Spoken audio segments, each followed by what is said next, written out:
अस्सलाम वालेकुम नाजरीन, आप सभी को अनाया इस्लामिक वर्ल्ड में खुश आमदीद है। वीडियो को शुरू करने से पहले आपसे गुजारिश है, हमारे चैनल पर नए हैं तो हमारे चैनल को लाइक और सब्सक्राइब करना ना भूलें और साथ ही साथ बेल आइकन को प्रेस कर दें ताकि हमारे हर लेटेस्ट वीडियो का नोटिफिकेशन बर वक्त पहुँच जाए। सलाउद्दीन यूं भी कहते थे, हजार जंग हारने से वो नुकसान नहीं होता जो एक बार हिम्मत हारने से होता है। मेरे साथी इस पर गवाह हैं। मुश्किल से मुश्किल मुकाम आया लेकिन हमेशा मुस्कुराते रहें। आपसे भी कहते हैं, हिम्मत कभी मत हारना, वजह सताने वालों से ज़्यादा बचाने वाला बड़ा है। मसाइल पैदा करने वालों से ज़्यादा वसाइल पैदा करने वाला बड़ा है। मसाइल से मत घबराना, इसलिए अल्लाह बंदे मसाइल पैदा करते हैं, अल्लाह वसाइल पैदा करता है। जब तुम्हें मुसीबत आए, लोग सताए, ताइफ का मैदान याद कर लेना। मेरी और आपकी मुसीबत ताइफ से बड़ी नहीं है। मेरे नबी जब ताइफ में गए थे, उन पर इतनी पत्थर मारे गए कि हुजूर अलैहिस्सलातु अलैहि तस्लीम की नालैन खून से भर गए। बोलो, कभी यह वक्त हम पर आ सकती है? कभी नहीं। मत घबराओ, भूख से मत घबराओ, प्यास से मत घबराओ, बच्चियों को तलाक दिया जाए तो मत घबराओ। हुजूर को पत्थर जब मारे गए तब हुजूर के साथ जो मेरे आका के गुलाम थे वह जैद बिन फरमाते हैं, मेरे आका जब सर से लेकर पैर तक खून बह गया और हुजूर पर घसी की कैफियत कारी हो गई। मेरे आका एक दरख्त के नीचे बैठ गए।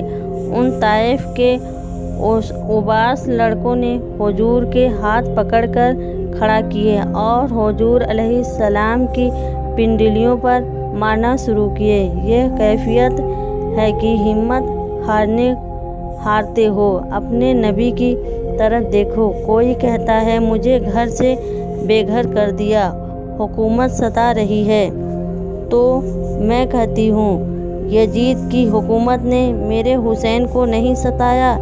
अगर दुनिया में किसी भी मुल्क में मुसलमानों पर हुकूमत का प्रेशर है तो अपनी हुसैन की करबला को याद कर लो।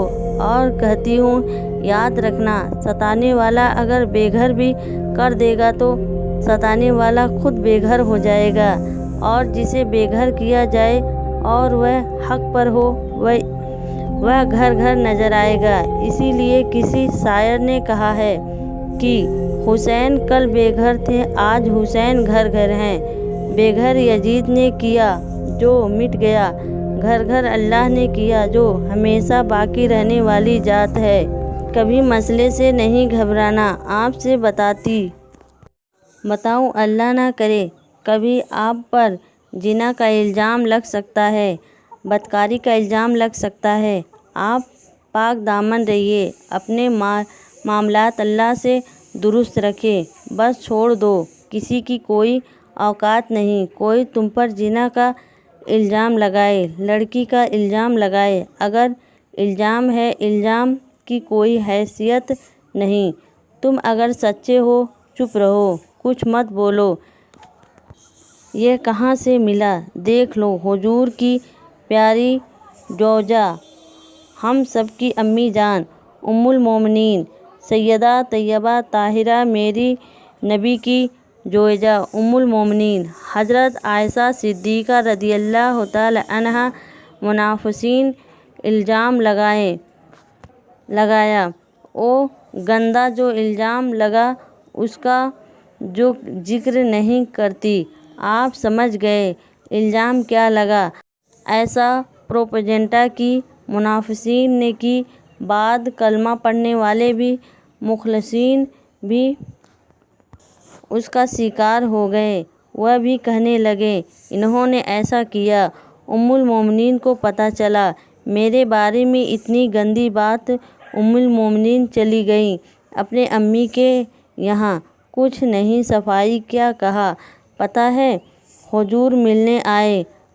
ऐसा प्रोपेगेंडा की मुनाफिसीन ने की। बाद कलमा पढ़ने वाले भी मुखलिसीन भी اس کا شکار ہو گئے۔ وہ بھی کہنے لگے انہوں نے ایسا کیا۔ المومنین کو پتہ چلا میرے بارے میں اتنی گندی بات۔ المومنین چلی گئیں اپنے امی کے یہاں۔ کچھ نہیں صفائی کیا کہا پتہ ہے، حضور ملنے آئے۔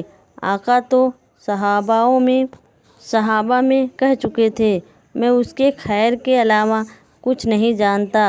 ان کی کنیز جو رات دن رہتی تھی ان کے گھر میں مولا علی نے کہا ماروں گا تجھے، سچ بول کیا معاملہ ہے؟ اس نے کہا عائشہ ایسی ہے، سب خوبی ہے، ایک خوبی نہیں۔ کہا کیا؟ اس کا بچپنا ہے نا، وہ آٹا گوندھ کر سو جاتی ہے اور بکری آ کے اس کا سارا آٹا کھا لیتی ہے، بس اس کے اندر یہی دیکھتی ہوں جو اس کی شے میں شامل نہیں، اس میں ہر خوبی موجود ہے۔ سب ہنس پڑے۔ کوئی بات ہے اس کے علاوہ کوئی عیب نہیں ہے؟ کہا کہ بچپنا ہے، چھوٹی عمر ہے، آٹا گوندھ کر سو جاتی ہے، وہ بے فکر ہو کر بکری آ کر آٹا کھا جاتی ہے۔ ان کو زیادہ تجربہ نہیں تھے۔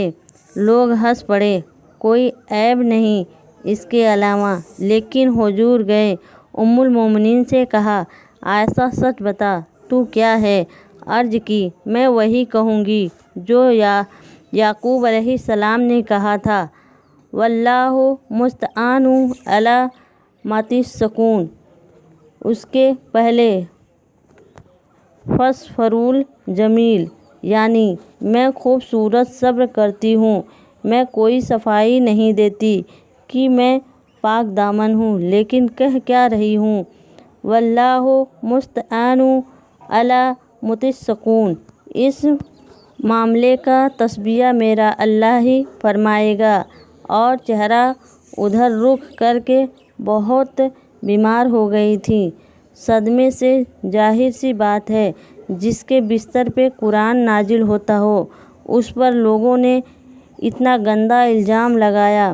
المومنین نے اتنی بیمار ہو گئی تھیں کہ بیٹھنے کی طاقت نہیں تھی۔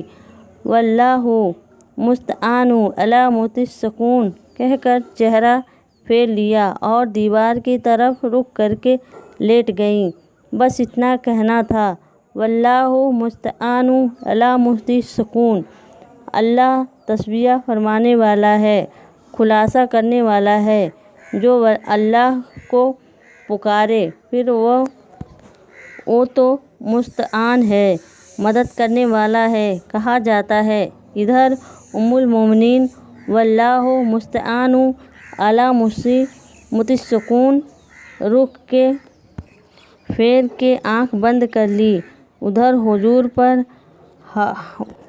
وحی کے نزول کے آثار ظاہر ہوئے اور سورہ نور کی 10 آیتیں نازل ہوئیں جس میں حضرت عائشہ صدیقہ کی پاک دامنی کا بیان کیا۔